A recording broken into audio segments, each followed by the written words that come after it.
You need to hear this story because in Indonesia, there's a car on the Cipali toll road that people say no one can overtake. Hey guys, welcome back to Kerok with me, Rafty. If you've ever driven alone on a long highway at night, come closer. So the story comes from one of our guests Kerok. His name is Heru. That night, Heru was driving through the Cipali toll road. He entered the toll road around midnight. His plan was to reach home by sunrise. At first, everything felt normal. The road was long, straight, and both sides were completely dark. Almost no cars around until he reached 86 kilometers mark. Up ahead, he saw a black sedan. Its tail lights were dim red. The car was moving steady but slowly. Harry thought, okay, it just passed it.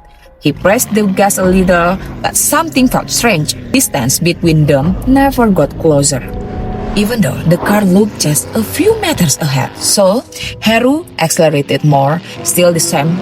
The car stayed right in front of him, not far, but somehow impossible to overtake. Finally, Heru moved to the right lane. He pressed the gas harder.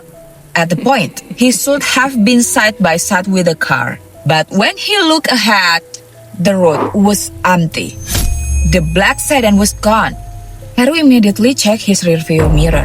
Nothing behind him either. Just seconds ago, he was absolutely sure there was a car right in front of him. But that wasn't the end. A few hundred meters later, there was a digital signboard above the road. Usually it saw a speed warning, but this time there was only one message, blinking slowly, "Be careful, 86 kilometer mark." Right when Heru passed under the sign, the screen suddenly turned off, completely dark.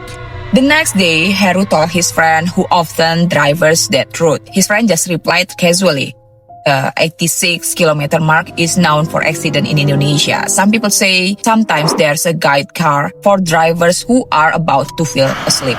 Heru went silent because that night he was extremely tired. And then he realized something that gave him chills. The entire time he was following that car, he never felt sleepy at all.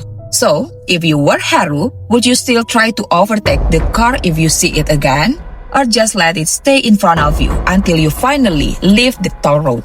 Comment below.